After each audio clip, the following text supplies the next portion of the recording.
Hello, I'm Langston, and I'm back on my channel, Military Election Forecasting. I know I've been gone for a hot minute. Today is Veterans Day, so I want to say happy Veterans Day to all the veterans out there, including myself, obviously. We really appreciate you guys. Please make sure to check up on your family members that are in the military. People like me, of course, that live in a foreign country like Japan. We're living in a different country. We don't often, it's huge to adjust to a different country. Many of us, unfortunately, won't be able to see our families for Thanksgiving and Christmas, of course. So, being able to have family that we know still cares about us, is still, worried about us and etc. is very important. Being able to hear you guys' voices because, we miss our family. So make sure to check up on your family, make sure everything's going well. Around this time, unfortunately, this is suicide season in the military. A lot of people end up committing suicide because of their lack of disconnect from home, so make sure to do that. So I'm going to be diving straight into a lot of the major results we've seen. So this year we had an election cycle. We saw the right to abortion as well as legalizing marijuana be on the ballot in Ohio, as well as the Kentucky and Mississippi governor's race, as well as the Pennsylvania Supreme Court race, as well as the Virginia legislative races as well. So we saw a lot of very important races across the country. So I wanted to, kind of dive in depth and kind of do like a quick run through all of them and, what they kind of mean for the future. So first off, in Ohio, we saw the right to abortion and legalized marijuana on the ballot. And with that, the Democratic liberal side won those easily, which was expected. But personally, I don't think that really ties into Democrats. Like I think a lot of Democrats have been ramping that up, like abortion, legalizing marijuana. I don't think that really affects the mainstream Democratic Party. You know what I'm saying? Like people have those perceptions, but they don't vote off of them. Like, in 2020, I think that, we saw legalized marijuana as well as a lot of very liberal policies passed in 2018 and 2020 on the ballot in Florida, and Democrats still end up losing. So, these are very democratic issues. Most Americans align themselves to more democratic ideals, but that doesn't translate to votes for the Democratic Party. Same thing with the Kentucky and Mississippi governor's race. In Kentucky, Democrats had a very good performance. And I want to say, usually I don't intervene, but I wanted to say that I don't ever try to bring my political views into, this channel. I'm extremely unbiased. But in Kentucky, I was really happy to see this. Obviously, I am a Black person. I'm, someone that, is really into the Black Lives Matter movement. And, Andy Beshear was someone who denied a Black woman justice, someone who was responsible and complicit for someone of his own community dying like that. So, he has been one of the public enemy number ones in our community. You had the whole community come out in terms of like protesting, trying to register voters to stop him from getting reelected. And I love to see, their efforts being, used strategic. Obviously, in Mississippi, that was not the case. I do want to say that I was really shocked that, Black turnout was even as decent as it was. Like, in Mississippi, I was really shocked that, these voters actually ended up turning out for Brandon Presley. Like I did not expect these voters to turn out to vote. Like I expected somewhat of a low turnout effort. So even though Democrats definitely lost, they did a lot better than I expect them to do. The whole world expect them to do. And I want to say that Mississippi is not as Republican as people make it out to be. Same thing with Alabama. I heard people saying, "Oh, white voters are so Republican. White voters are so Republican," and that's true. But white voters are very Republican in Georgia as well. That doesn't stop Democrats from winning. I want to say they're more liberal in Georgia than they are in Mississippi, but they're not that much more liberal. Like I want to say that obviously Democrats win like 20% of the white vote. Low 20s in Mississippi. They're in the high 20s in Georgia. Like they're still getting destroyed with white voters, in particular non-college educated white voters.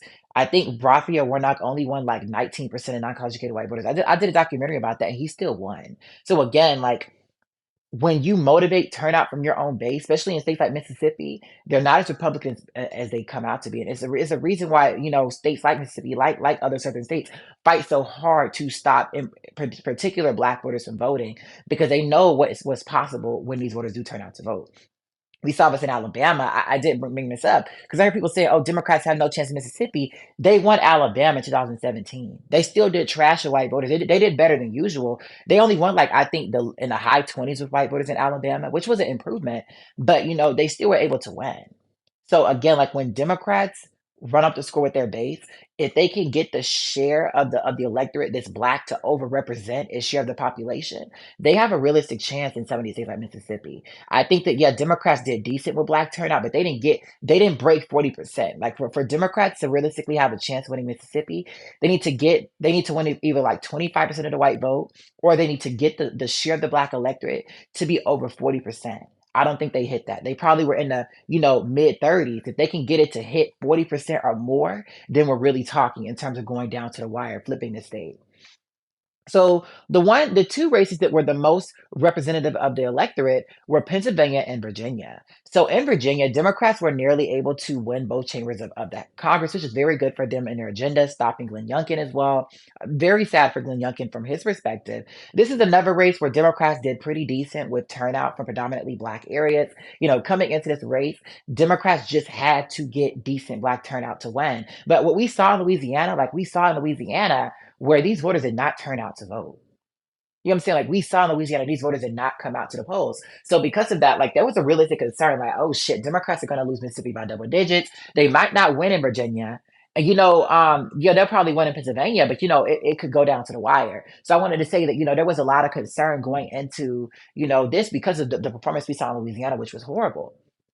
So again, I wanted to say that in Virginia, Democrats did decent with those voters, and that was a substantial improvement from 2021, and even a little bit from last year. But I do want to say that Republicans did pretty decent, especially with the circumstances they were working with. But this is a big blow to Glenn Youngkin. This would probably stop him from realistically becoming a main contender, and diving into the race.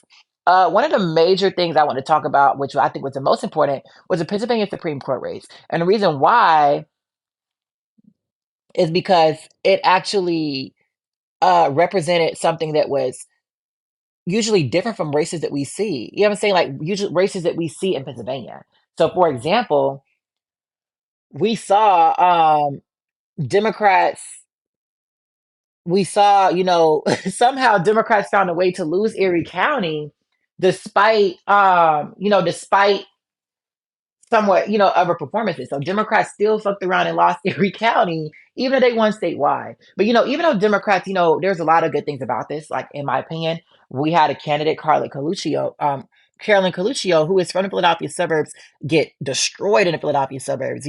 18 points in Chester, which isn't that bad. Like she did like 1 point worse than Trump here.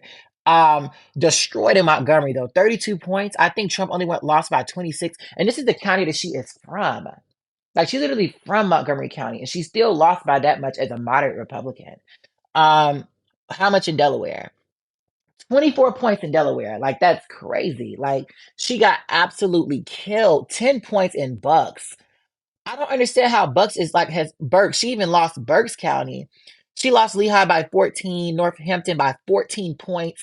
I don't understand how Democrats lost Erie. I know turnout in the city of Erie was really bad, but that is something to note. But I do want to point out that yes, like I tell people that's like you could run Nikki Haley, you could run a non-Trump Republican, they're still going to get destroyed in the suburbs because the suburbs there's the suburban shift against Republicans is ideological. Like we've seen, like last year, we saw moderate Republicans run in races and still underperform Donald Trump in 2016.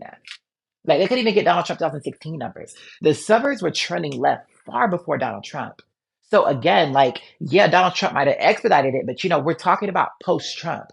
You know what I'm saying? Like post-Trump. Same thing with, Democrats. Like Obama, he expedited turnout from these areas, from these predominantly black areas. Before Donald Trump, before Obama, North Carolina was not competitive. Georgia was not competitive. Virginia was not a blue state. But because Obama brought all of these black voters into the Democratic electorate, Democrats are never just going to sit up here and lose Georgia by 30 points. They're never going to sit up here and lose. I mean, they're not going to sit up here and lose Georgia by 15 points. They're not going to sit up here and lose North Carolina by double digits. They're not going to win Virginia by lose Virginia by 6, 7 points, just because there's all of these voters that were added into the Democratic electorate that are available now. So again, like you get what I'm saying? Like there's so many different variables that are added into the electorate, which are things that really realistically did not exist prior. And I wanted to say something that was really bad for Democrats was obviously in more local, non-races with not Trump being on the ballot, Democrats can survive with horrible turnout in Philadelphia.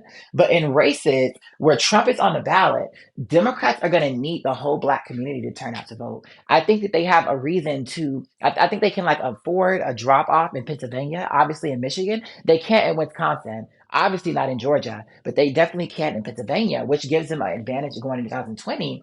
But you got to realize, Democrats only got like 200 and something thousand votes in Philadelphia.